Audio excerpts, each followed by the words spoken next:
আসসালামু আলাইকুম। কেমন আছেন আপনারা? আশা করি সবাই ভালো আছেন। যে যেখানেই আছেন, নেপাল ভ্রমণের অনেকগুলো ভিডিও আমি আপনাদের সাথে শেয়ার করেছি। এখন পোখারা ভ্রমণের পর আবার আমরা নাগরকোটের উদ্দেশ্যে রওনা দিয়েছি। তো পথিমধ্যে মাঝে মাঝে আমরা বিরতি নিয়েছি। ড্রাইভারও একটু চা নাস্তা করেছে, আমরাও একটু হালকা নাস্তা করেছি। তো আপনাদের সাথে একটু শেয়ার করছি। দীর্ঘ সময় ড্রাইভিংয়ের পর আমরা একটু নেমেছি গাড়ি থেকে। এই স্পটটার নাম হচ্ছে মুগলিন। ওই যে ওই সাইডটা হচ্ছে ইন্ডিয়া।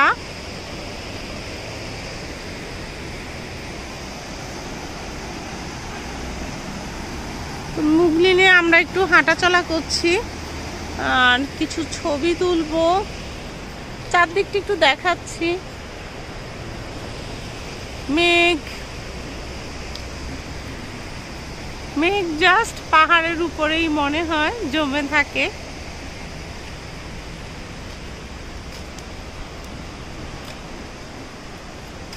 এটাও কিন্তু অনেক উঁচুতে, কারণ পোখারার চাইতে আস্তে আস্তে আমরা আরো উঁচুর দিকে চলে যাচ্ছি।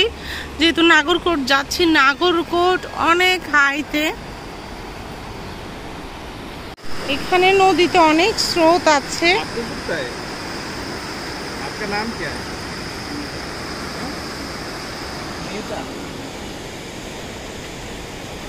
कितना एज कितना हुआ? ओ बाबा, এখানে তো একটা ছোট্ট কুকুরছানা দেখা যাচ্ছে। এর সাথে আমার বাচ্চারাও খেলতে চাচ্ছে। তো ওরা বায়না ধরছে আমাদেরকেও এরকম একটা কুকুরছানা কিনে দাও। সব সময়ই বায়না ধরে।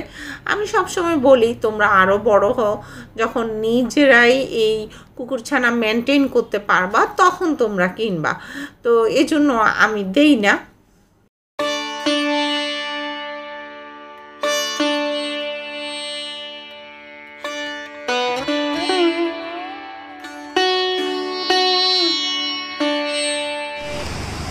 এই নদীর নাম নারায়ণী নদী। অনেক স্রোত। এই ভিডিওতে আমি বেশিরভাগ সময়ই চেষ্টা করেছি লাইভ ভয়েসটা দেওয়ার জন্য। তো এই জন্য সাউন্ডটা বিভিন্ন রকমের শোনা যেতে পারে। আমরা এখন নাগরকোটে সমুদ্র পৃষ্ঠ থেকে প্রায় ৭,০০০ ফুট উঁচুতে অবস্থিত নেপালের বিখ্যাত পাহাড়ি গ্রাম নাগরকোট। এখানে টপ ভিউর অনেক হোটেল আছে। তো আমরা এর মধ্যে একটা হোটেলে উঠেছি। হোটেল ভিউ পয়েন্টে আমরা টপ ফ্লোর নিয়েছি। তো এখন সানসেট দেখার জন্য এসেছি। এখান থেকে সূর্যাস্ত সূর্যোদয় দুটোই অনেক সুন্দরভাবে দেখা যায়।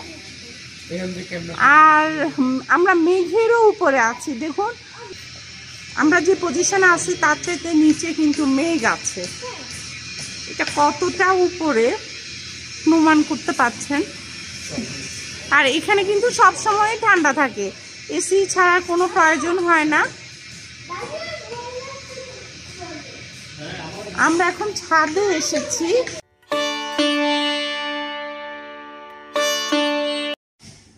তিনতলায় আমরা রেস্টুরেন্টে এসেছি এখন খাওয়ার জন্য।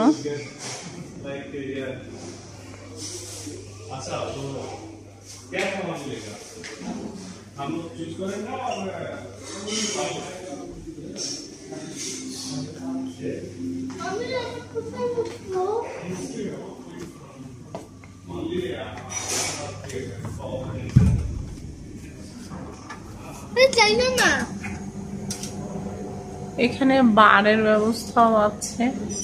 এদেশে সব জায়গায় বারের ব্যবস্থা আছে। তো এই পার্টটা আমাদের প্রয়োজন নেই, আমরা জাস্ট খাবারটাই নিয়ে আছি।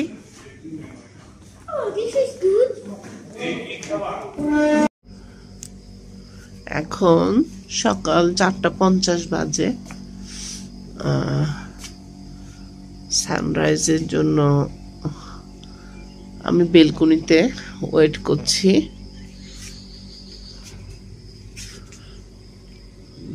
এখনো সব ঘরেই লাইট জ্বলছে। এই পাহাড়ের যে লাইটগুলো দেখা যাচ্ছে এগুলো আসলে ঘর, হোটেল, রেস্টুরেন্ট।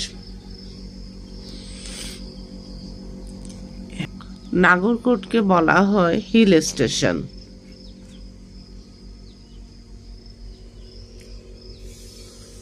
এখান থেকে পাহাড়ের ভিউ দেখা যায়। এটা অনেক বেশি উঁচুতে নাগরকোট। পাহাড়ের অবয়ব দেখতে পাচ্ছেন, একের পর এক পাহাড়। মেঘের জন্য হয়তো ক্লিয়ার বোঝা যাচ্ছে না। একের পর এক পাহাড়, অসংখ্য পাহাড়, যেদিকেই তাকানো যায় শুধু পাহাড়।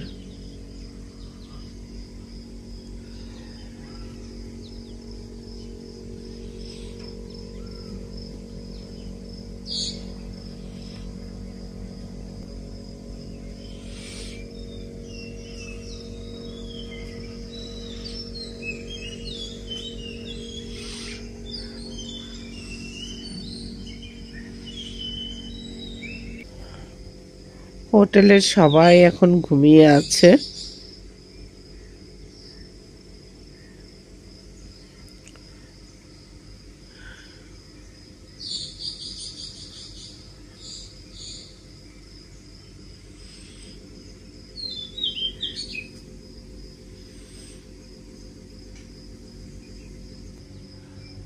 মেঘলা আকাশের জন্য জানি না আজকেও হয়তো সানরাইজ দেখা হবে না, ওয়েট করছি।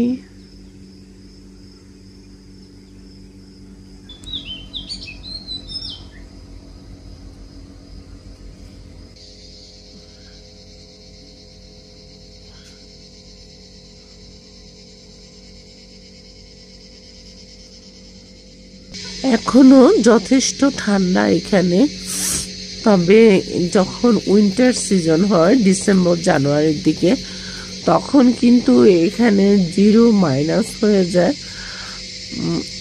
মানে একটা বাটিতে যদি পানি রাখা হয় এটা জমে যায়। শুধু এখানে কেন, কাঠমান্ডুতেও একই অবস্থা। মানে একটা বাটিতে পানি রাখলে ওই পানিটা বরফ হয়ে যায়। তবে স্নোফল এখানে তেমন একটা হয় না। হ্যাঁ, যদি শীতের দিনে অনেক বেশি বৃষ্টি হয় সেক্ষেত্রে তখন অল্প অল্প স্নোফল হয়, কিন্তু পানি রাখলে পানি বরফ হয়ে যায়, এতটা শীত পড়ে শীতের দিনে। আর নাগরকোট সবসময় ঠান্ডা থাকে।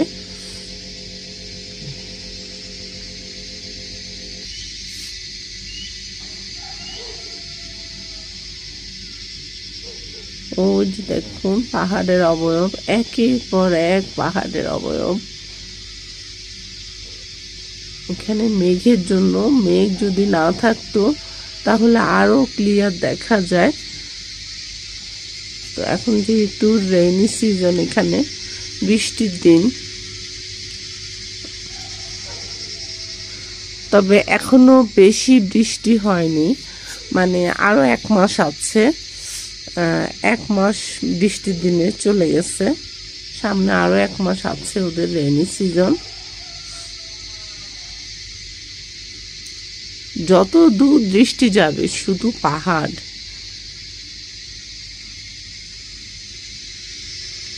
এখানে হিল স্টেশনে এসে সবাই ভিউ দেখে।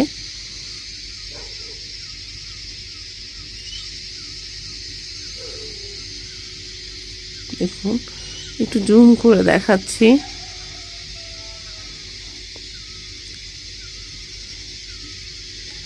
দেখুন মেঘের মধ্যে সব পাহাড়ের অবয়ব। আমি আরেকটু জুম করে দেখাচ্ছি।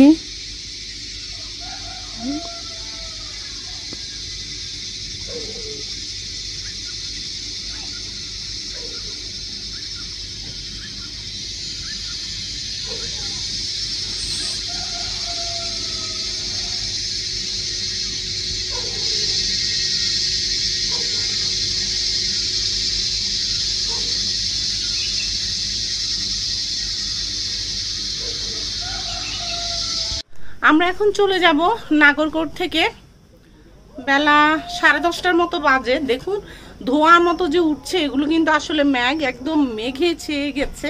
এত এত অসংখ্য পাহাড় সকালবেলাও যে দেখিয়েছিলাম, এগুলো কিন্তু কিছুই এখন দেখা যাচ্ছে না। এদিকে আবার হালকা রোদও আছে, ঠান্ডা এখন তেমন একটা নাই। তো আমার বাচ্চারা নিচে নেমে গিয়েছে। ওই যে আমাদের গাড়ি ড্রাইভারও ঘুম থেকে উঠে গিয়েছে, ব্রেকফাস্ট করেছে। তো ড্রাইভারকে আগেই বলেছিলাম আমরা 10টার সময় বেরোবো। আর এখান থেকে কাঠমান্ডু বেশি দূর না, 2 ঘন্টা ড্রাইভ করলেই হয়। আমাদের রুমটা দেখানো হয়নি, তবে এখন একদমই এলোমেলো হয়ে আছে, আর বাচ্চারা অনেক বেশি এলোমেলো করে ফেলেছে। তো আমরা তো সব গুছিয়ে বেরিয়ে গিয়েছি। এখানে কাঠমান্ডু 2 hours, right? 1.5 hour.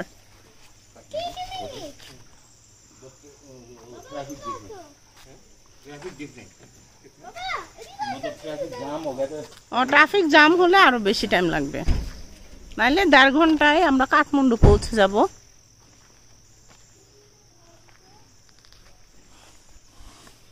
উঁচু নিচু রাস্তা, আমরা নামার সময় দেখাবো। আসলে এখানে আমরা কিছু ছবি তুললাম। আসলে মেঘের সাথে ছবি তুললেও ঠিক বোঝা যায় না, মনে হয় যেন ঘোলাটে ঘোলাটে একটা ভাব থাকে। কারণ এটা আসলে ভিডিওতে কিংবা এমনিতে নিজের চোখে দেখলেই বোঝা যায়। দেখুন ওখানেও হোটেল, আর বাড়িঘর এদিকটায় কম আছে। বাড়িঘর আরেকটু সামনে গেলে, আমরা এখন কিন্তু অনেক নিচে নামবো, অনেক নিচে নামবো।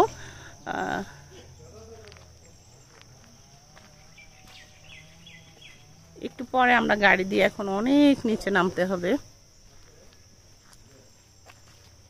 এই যে পুরা নিচে যাওয়ার রাস্তা। এখানকার হোটেলগুলো একটু দেখাচ্ছি। নেমে যাচ্ছি নিচের দিকে।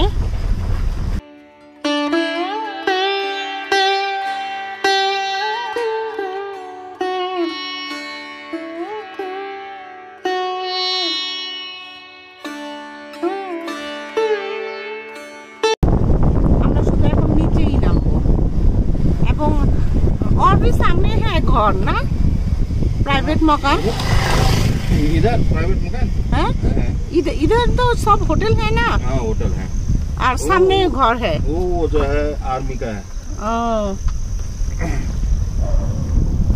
इसके भी बाद में घर है ना, लोगों का घर। नीचे डाउन साइड में है, डाउन साइड में लोगों का घर है। कोई बात नहीं। এই রাস্তাটাতে অনেক ঝাঁকুনি হয়, কিছুটা ঝাঁকুনি কিছুটা ভালো রাস্তা। এই যে পাথরের মাঝখানে এই যে দীর্ঘ রাস্তা, অনেকখানি রাস্তায় কোনোরকম কোনো ঘর বাড়ি নেই, শুধু পাহাড়। আমরা শুধু নিচে নামছি, আর এই যে পোকার ঝি ঝি আওয়াজ।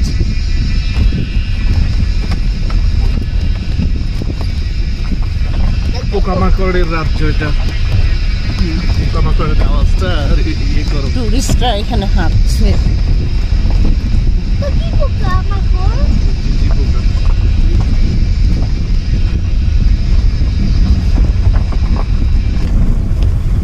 এই যে এবারে বাড়ির দেখা মিললো, এটা অনেক নিচু জায়গায়।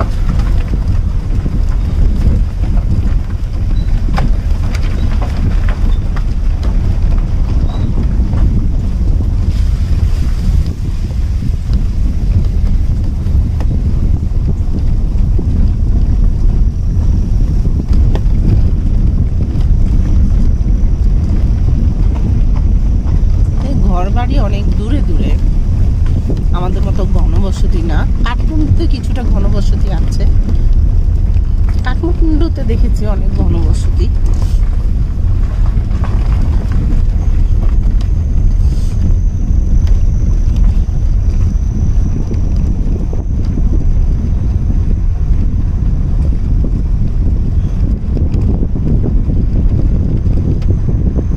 প্রায় বাংলাদেশের মতো বড় ওই সাইজেরই একটা দেশে মাত্র 3.5 কোটি মানুষ, সুতরাং এখানে লোকজন অনেক কম।